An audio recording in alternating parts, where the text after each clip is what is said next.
Assalamualaikum warahmatullahi wabarakatuh. Hari ini kita melihat pembuktian dari imun dan pupuk paten dari pengaplikasian 2 bulan yang lalu, luar biasa. Yang pertama, tidak pernah berbuah sama sekali. Yang kita lihat hasilnya keliling besar-besar buahnya. Ini luar biasa. Ini mau ditebang sawitnya sama yang punya karena tidak berbuah sama sekali.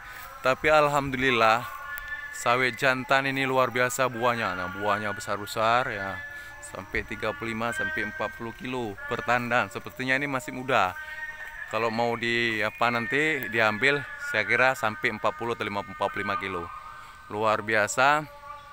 Ini membuktikan bahwasanya pupuk dan imun paten bekerja dengan sawit jantan yang luar biasa, bisa berbuah. Ini yang punya pun sangat gembira melihat hasilnya, sangat luar biasa. Mudah-mudahan ini menjadi contoh bagi petani sawit lainnya. Tengku Muhammad Zulmi melaporkan dari Mukodaya Ulegle Pidijaya. Oke, assalamualaikum.